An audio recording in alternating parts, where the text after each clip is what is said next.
know whom I have invented.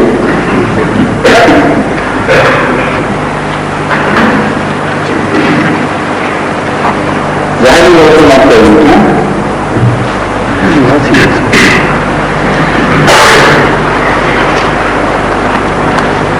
Now, you have found combined answer. The name of walking name is?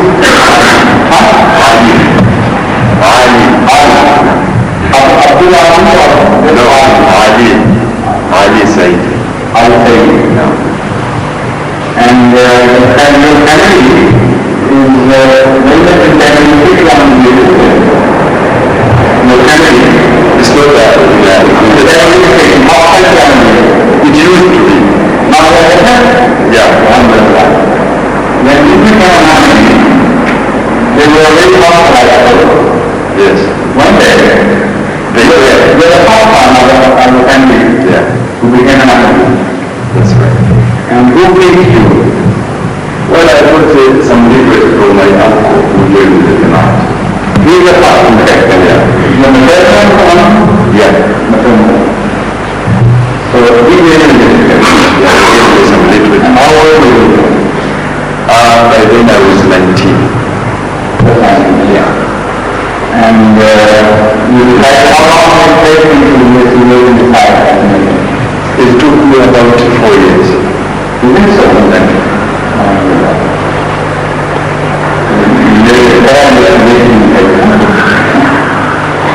And how was it telling you today? Yeah, you must have ways others would. And as I remember you told me you did a no, it's agricultural economics. And you don't say something doing wrong.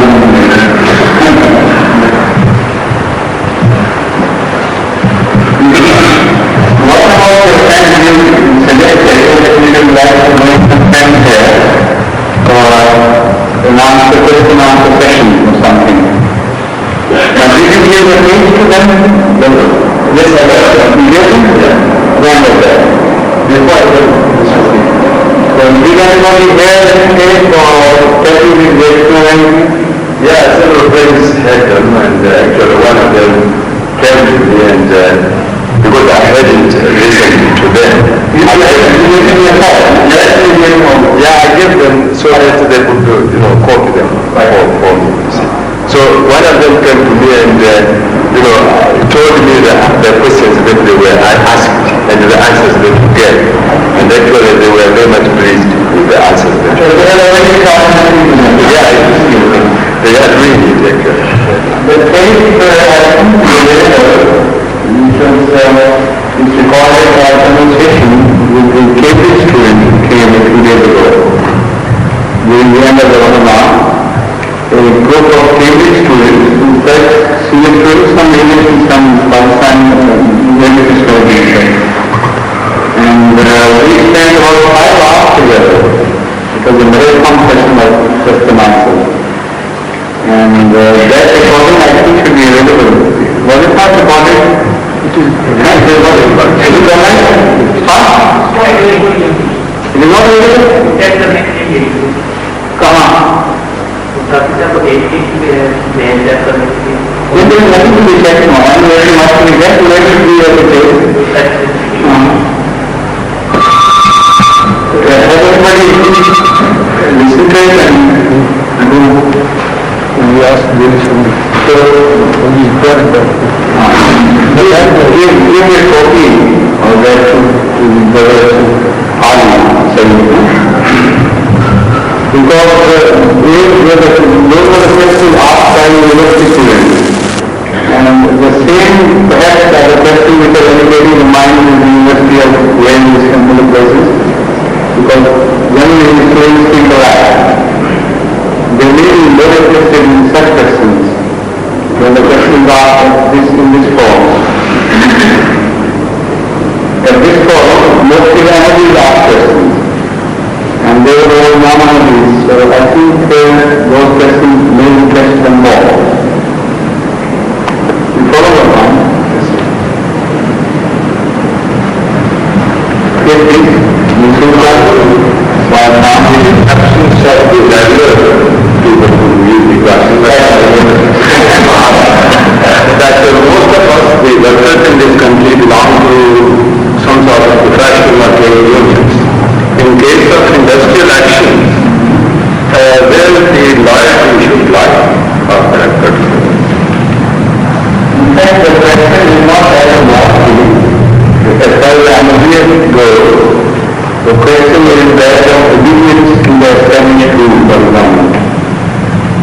when the government declares an action or a strike illegal, then embassies must side with the government. But within the framework of legality, if they choose to side with any labor union, while the country considers their action to be legal, there is absolutely no harm. Yes, Dr. Mead? At the time of the Prophet Messiah, under those circumstances, he forbade jihad is set, and he declared that was the time for jihad with Qalam. Is there any indication in his writings or in revelations that it would become incumbent upon Muslims to resort to jihad to establish that again? No, I think it's not a correct way of expressing what the Muslim of Islam opined on this, or decided to really verbally on this question. It was not that he forbade jihad. He openly forbade the Prophet jihad because he was the follower of the Holy Quran and Muhammad Mustafa. What he did was that he raised was against the current concept of jihad, which was totally erroneous and had nothing to do with Islam. That concept of jihad, which was held by the mullah of that day and is still held by many mullahs, had absolutely no basis, no foundation in Islam. And the Prophet Islam discussed that at length in various books. And said that this is the jihad, I call it haram because it is not an Islamic jihad at all. So it was not meant to say, usually haram has jang or qital. There the word jihad is not used. Haram has jang or qital. And in the first misra he said that those for jihad ka approach of jihad. The second one is explanatory. What kind of jihad we have in mind? Qital is forbidden under the given circumstances. So in other books, he has dealt with this question in some detail.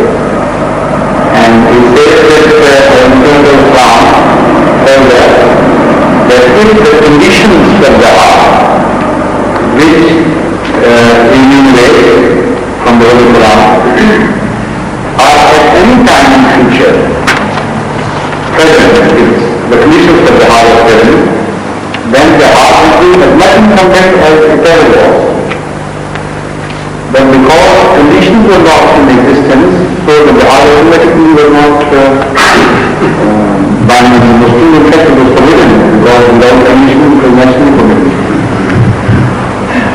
Yet, at the same time, he explained that jihad in itself, as such, is never inaugurated because jihad in the true essence, which is jihad al-Kabir or jihad al-Akbar, these are the two types of jihad, which are in fact the main jihad.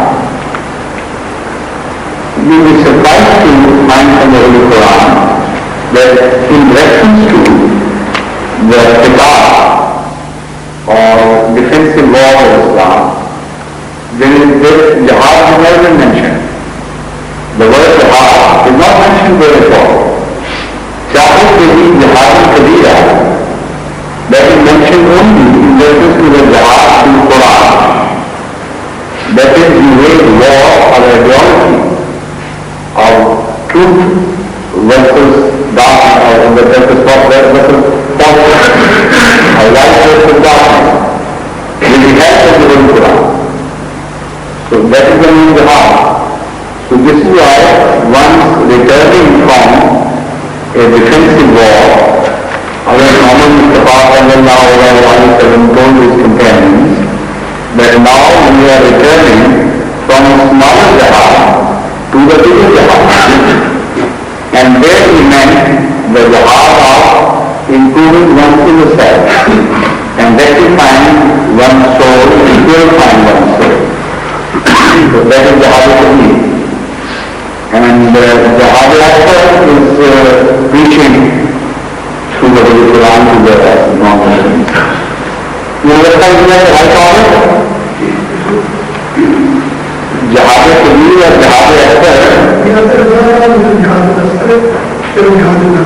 फिर जहाज ना करे तो उसमें नफ्सी इस्लाम वास्तु पहले या कबीर वास्तु दोनों करते थे इसके नीचे लेकिन कबीर का मुहावरा जो इस्तेमाल हुआ है वो किस कॉन्सेप्ट में अकबर तो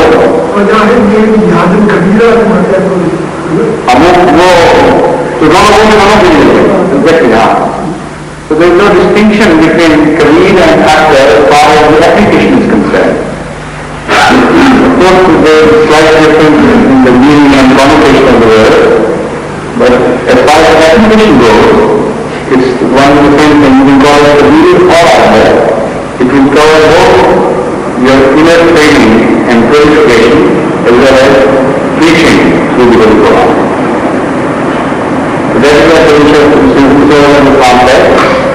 That the heart is still in existence. The heart of touch is never been operative at any moment.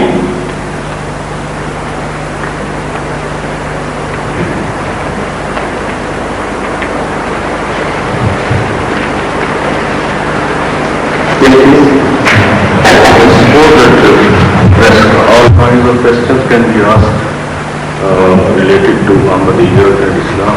I am not acquainted with this. I am just on a visit. No,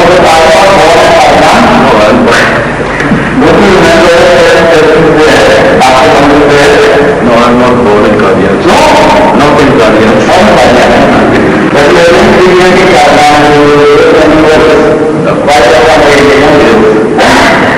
Yes, sir. Just a question because Khatamun Nabiyyin in some holy publications of Holy Quran from Algeria, I have read Khatim.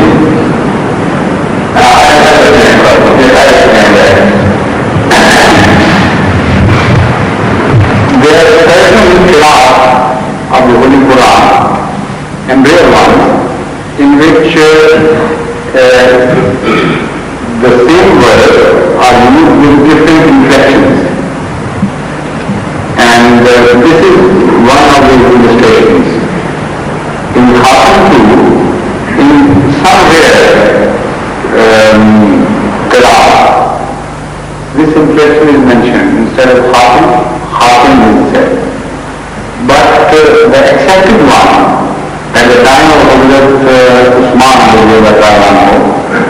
which was accepted and supported by the whole of the Sahaba, contemporary Prophet of the time, is Khatam and not Khatam. So now they can understand this point that word Khatam by the Arab is not used to indicate the last one in time, but it is always used for declaring someone to be the last in station, in status, and as we say in English, is the last word. So that is the sense that is in Arabic as well. So they have no effect inside their heart to know this is the meaning. So now they want to escape the enemy attack from this angle and take their what we call Qiraat. I don't know the word in English.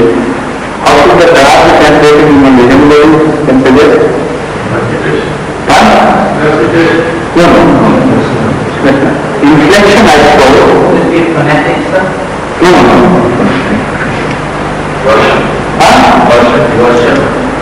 Version is not different.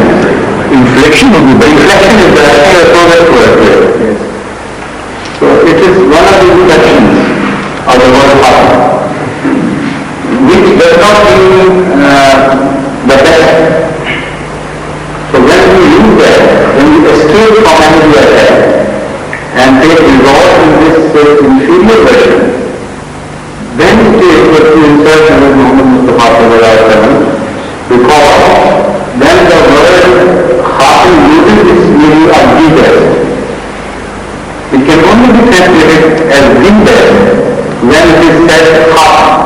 then use a distant test. But with Hafen, it loses that sense and becomes a very limited word. And also, it loses the sense of being the product or the beauty, the decoration. All these words with these connotations belong to the word Hafen and not the Hafen. Hafen is like Hafen. One who kills is Hafen. One who murders. So terrorism fire. So when we say Hafen, it means one who finishes. But again, they cannot escape the logical conclusion is never being drawn from the word Hafen as well. We know that they try to escape into this infection, but they won't have any purpose. And you should know it because it's being done in Algeria nowadays. Is that so? Now, Hafen means the one who finishes. But the one who finishes is different from the one who is finished. Fire and maf'ul are two different things. So, one who finishes all the rest of the process, he cannot finish himself. Or he will be committing suicide. So, Tahir has a section of exercise with somebody else. So now, unless we understand the meaning of finishes, we cannot proceed further. But let us realize what finishes mean in this context. In the context of this word having been applied to all the rest of the prophets. And there the meaning can only be the known prophets. Those prophets who are non-existent, they cannot be finished. So nobody can extend the meaning to future. Because in this case it will not happen on the ruler. And this distinction should be borne in mind by everyone. And the Holy Quran does not say, if he says happen, that there is Muhammad Mustafa not happening in the ruler. If that was the case, the meaning would be he finished Nabuwwat as such. But the Holy Quran at best, according to their point of view, can say the Holy Quran, only prophet that is not to be upon him, finished all his prophets. Now here I can only mean the known prophets who existed, because only they can be finished. Those who did not exist, they cannot be finished. The second point we should be clearly kept in mind is this, that how could they be finished? There are just two possibilities which occur in one's mind, and one of the possibilities is physical, finishing some physical body, that is killing him, or making him die, or forcing him to be dead. Or coming at a time when he is no more anyway, body. Meaning can be extended to all these details. Now, if we agree, once I remember when I was insisted on this meaning, I said, yes, I have no fear of this at all. And I will prove that I agree to this meaning and you do not. So, I said, how I started, I said, all right, let's just take one meaning and finish the study of that and then shift on to the second one.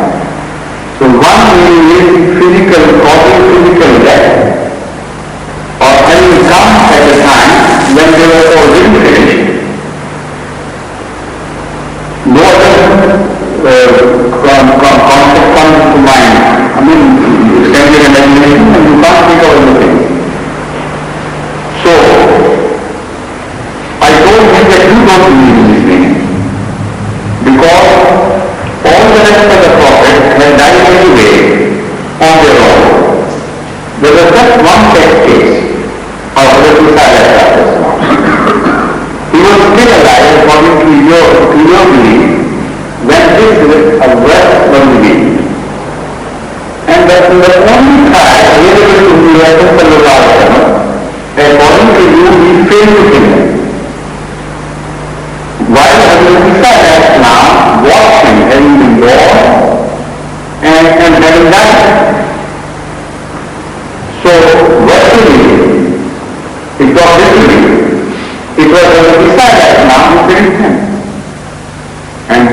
endorse this view at all.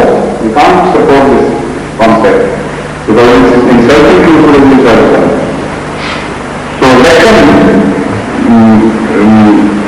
adopt this question and still the person is not well.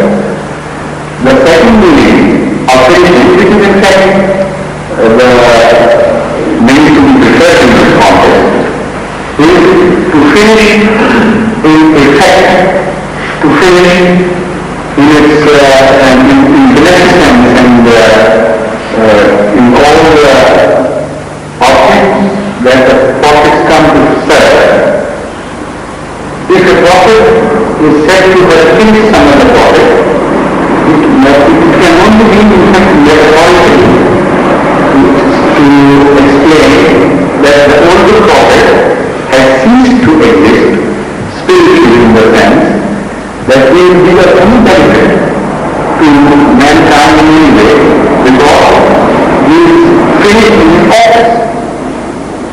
That is the most respectable meaning in fact which you can ascribe in this word. So I told the one guy, I will tell you this now, that this is the way we answer such opponents, that in this respect the only prophet which comes to one's mind who was living according to them is Hazrat Messiah. So instead of finishing him in his office, in his beneficence, in his acts of goodness in mankind, he says his opposite happens. What happens according to their view is this, that Hazrat Messiah would descend one day from the heaven, and while previously his office was limited to certain people alone, this time his office will be enlarged to the greatest possible degree, covering the entire world.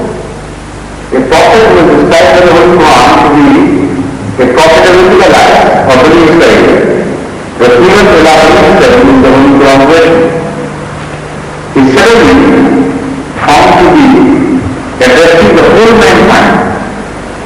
So his beneficence is enlarged beyond all proportions to what he was understood to be before Muhammad Mustafa.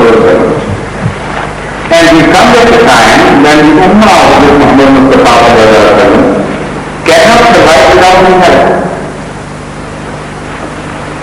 There is none among the Ummah who is capable of reviving the Ummah from the near death which the Ummah would be facing at the time of so-called descent.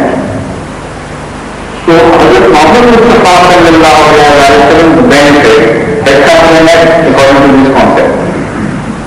And the one who comes to save his Ummah is their blessed prophet. So who finishes whom? Who is Khatim? When I asked the Mullah Sahib this question, he said, look, sometimes people come to serve great men. And it was a service for which Isa is concerned. He will come as a servant to Hazrat Muhammad Mustafa, so he cannot be very better.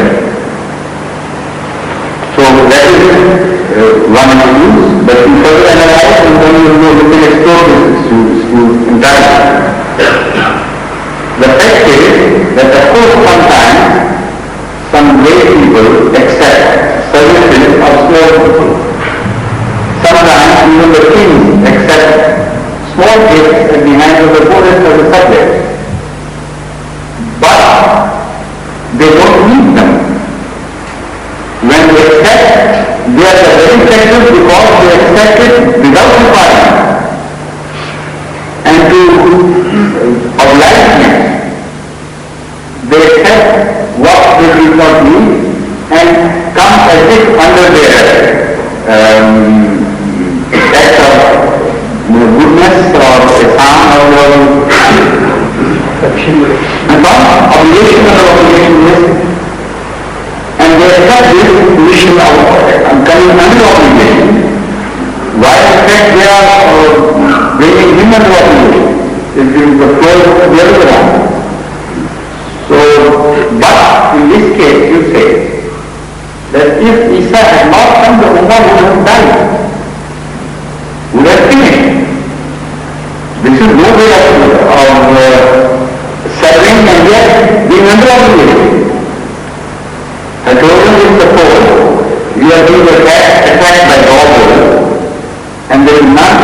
your friend in your house to defend.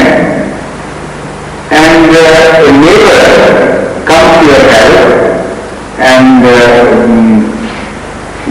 defends the family from the robbers and puts them to flight. And after he has finished all this, the family turns to him and says, "Why don't you thank us? We accepted your services. You should be grateful to us." I said, "How marriage will go?" So this is exactly the situation which you are in life. If Ummah had not to need and then services were accepted of some foreign other prophet, that would have been a different case. It also reminds me of some very interesting incident which occurred in Kanya. So these mullah concept is very similar to that. Khan Sahib, Mundari Khan Sahib, Khan Sahib had a son, unfortunately went mad, but not entirely. He had some wisdom left to him, and he was a docile man by nature. He was a sort of man, very popular man, but he had some little sense of wisdom left to him, so he was a very popular man. Someone who didn't know that he was not in his full senses started beating him, behaving unfriendly or something. And he was beating him very good. When one of the cousins, in fact he was on the Sudan side, he happened to pass by, and he, interfered and was very angry with that man and said, "Okay, you have been very close to this man, he is mad. And he's not sensitive, and still you are beating him." So the mullah was very smiling. He said, "Neither side you don't know. Apparently he was beating him, but inside I was him." He was being thoroughly beaten. So in essence he was right. In spirit it was a very philosophical observation. In this case, that does apply. If we have come and serve the Ummah, while Ummah stands in need of service, while all the rest of the Ummah, to which Ummah can serve the help and succor, have become so rotten that Hazrat Muhammad Mustafa himself predicts that all Sharru Man Taqa in this Ummah. And no hope is left whatever in any direction. If a prophet comes and saves you from that total annihilation, you turn back to him and say, "Why did you thank us? We gave you an opportunity to serve." This logic can be understood by a mullah, but not by a normal person.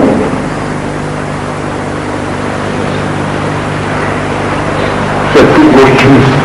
A brother officer among a Muslim in India is not convinced about the justification of this mass sacrifices during the Hajj. He says it is economic wastage. One. And the other, I have not been convinced yet fully about this problem of the grandchildren becoming mahjoub, the father or the mother predeceased the grandfathers. Yes, the second question is your own. Yes, sir. And the first one is for my brother of your brother. Yes. So shall I begin with the second? Yes, that is your own. The fact is that if you visualize the picture of a young boy having died in the lifetime of the father, and that young boy was already married and left two children behind as well, who can stop that father from writing a will in the favor of the children of the sons to give them the portion which they would have inherited? Is there any obstruction in the way? Anything preventing you? Generally not done, sir. No, but I'm asking you, yes, sir. Nothing preventing. But he doesn't own at that time. But he doesn't own that. No. I'm not talking about the dying son. I'm not talking about deceased. I'm talking about a living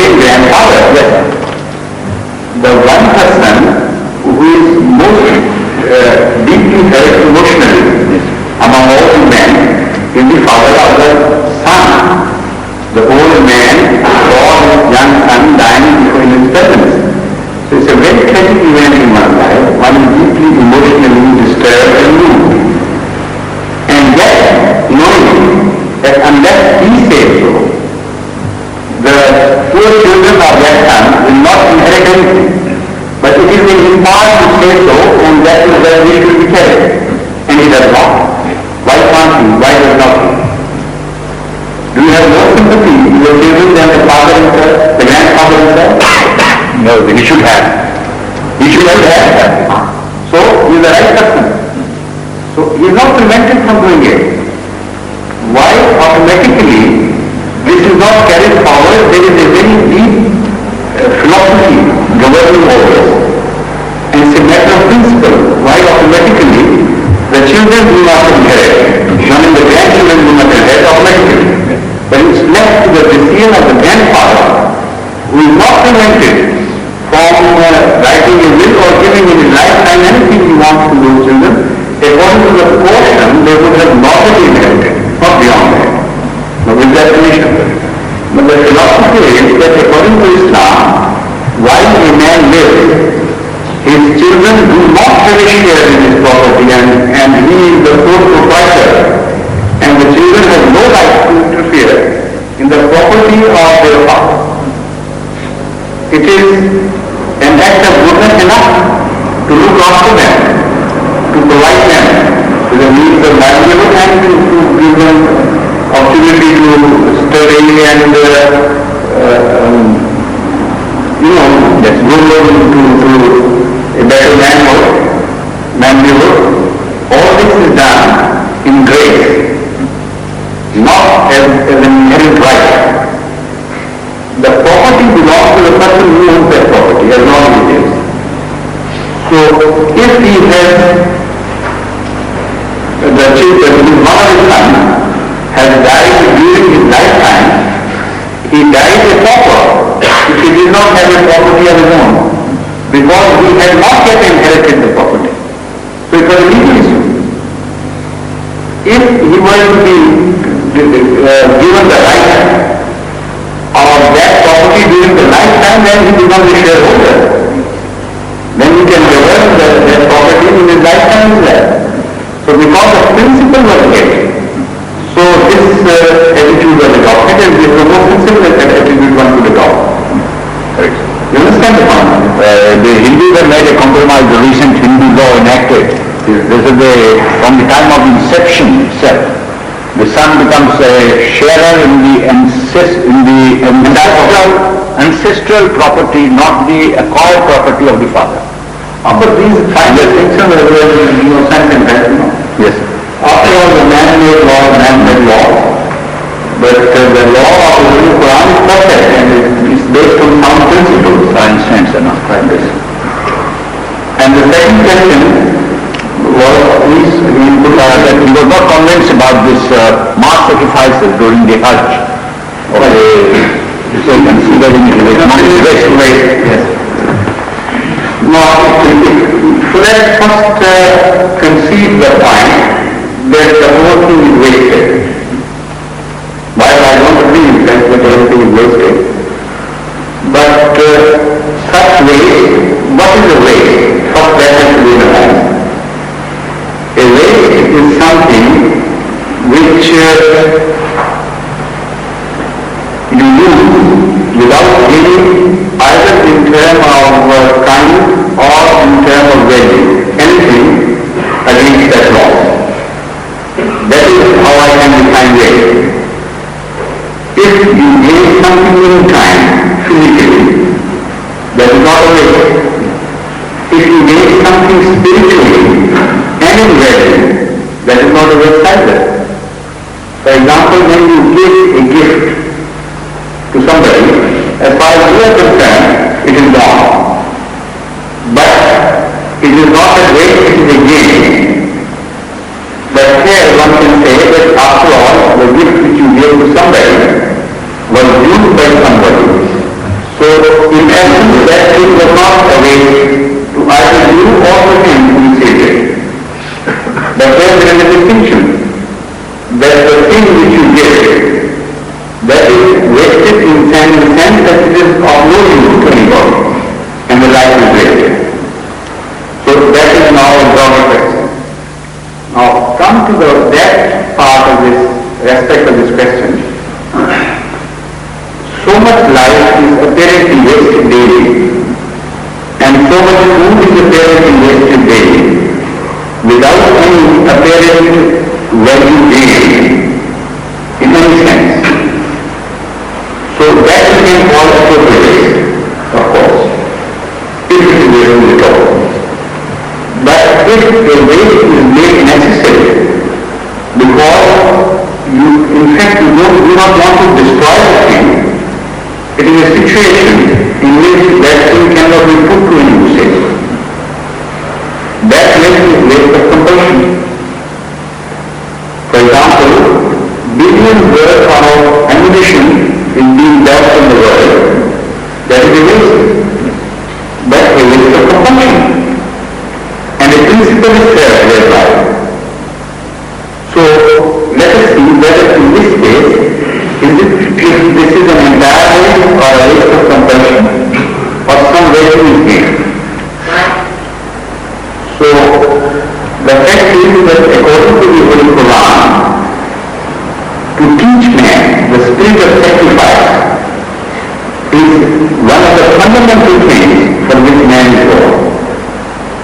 And during that teaching, some waste is expected. You demonstrate during science laboratories, and you demonstrate during the many celebrations, National Day celebrations, and these apparently go to waste. But they are not wasted because they serve some purpose. And that purpose is to teach somebody the spirit of sacrifice in this case. So even if the whole number of sheep has actually gone through waste, in fact without having been put to any use, to human use, still there is certainly a very high purpose. And an emotionally charged gathering at that time, who truly understand the philosophy of life, when they see this happen, that in the name of Allah, we are slaughtering a low animal, low being, for ourselves, within the wish. If the time comes for us to be sacrificed, for a higher cause, for the sake of a higher being, we should also offer ourselves as such. Otherwise we have no mind to even to slaughter the lower animals. That is the lesson which is given so effectively during the Hajj, and so deeply that Hajj, I am told, I will not fortunate so far, in the sense that I have not been able to perform Hajj myself. But I hope one day it shall come inshallah. But those who have gone through this experience, they tell me that it's a very moving experience. But only I understand moving two sons for fun. I understand the philosophy.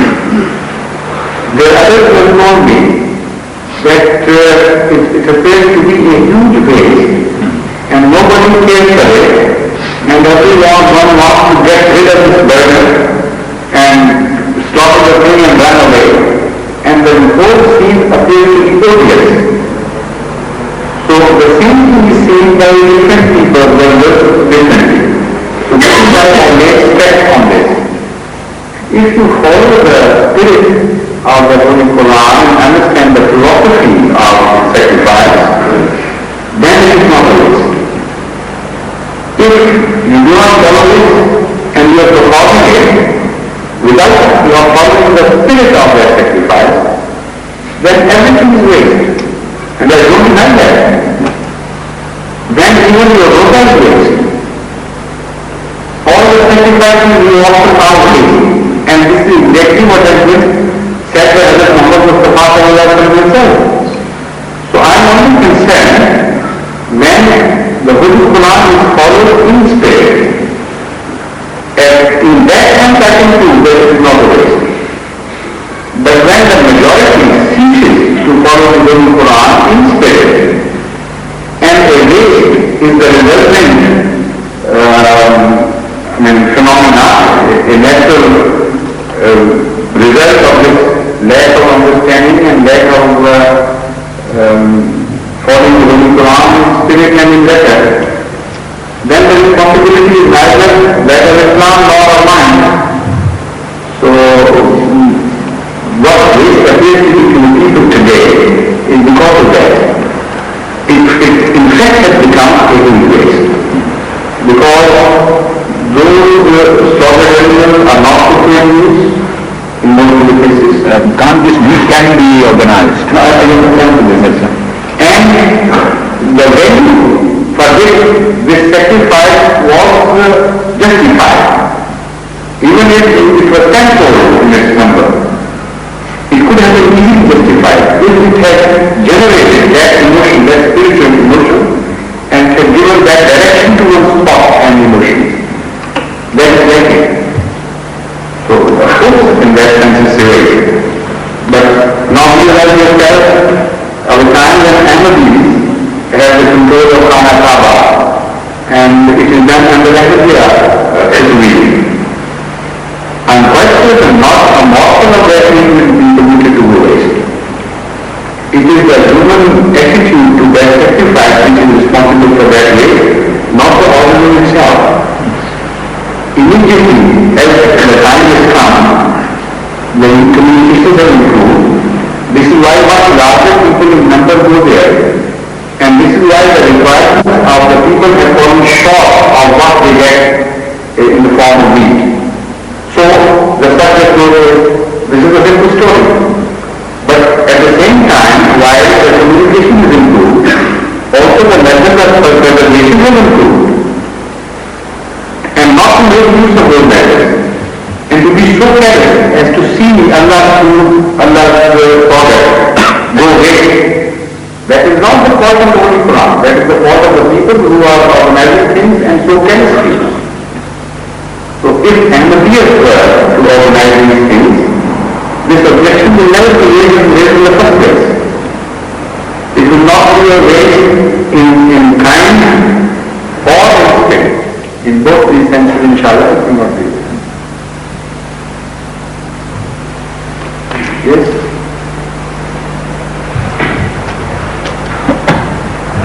If the question is to be asked, I don't want to be one person in the community, but most people died during the 65 and 71 war. Are they shaheed? Or do they Ramazan? The question is, 65 where? Pakistan? Is Pakistan the only country where the concept of jihad is applicable? What about the Muslims in India? This is what I want to do. This is what I want to do. You are thinking one strategy.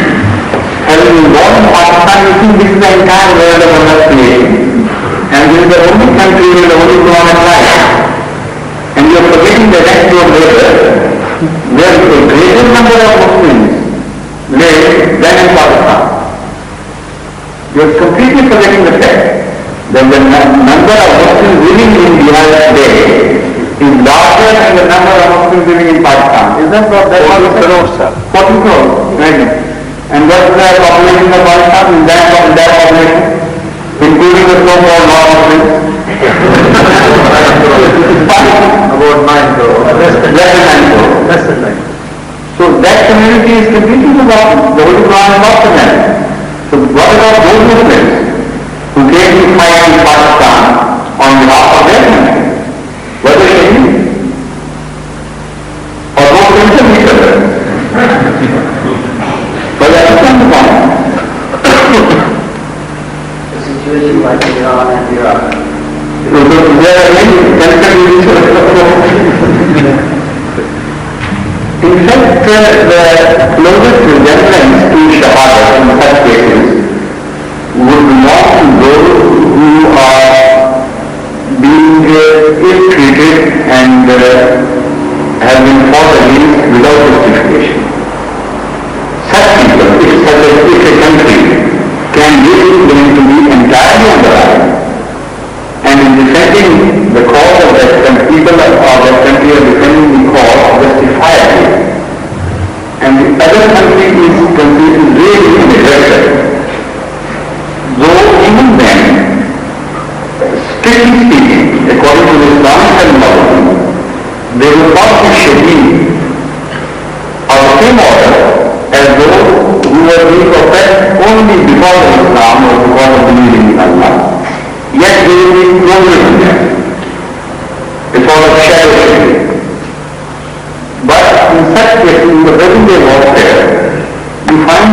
those things are absolutely at fault. You can't say that this is entirely a good country and that is entirely a bad country. So the also is also divided equally, and if there is any goodness there, that is also divided equally. So these are not the applications where Islamic terminology should be used. These situations are far below the whole term of Islam.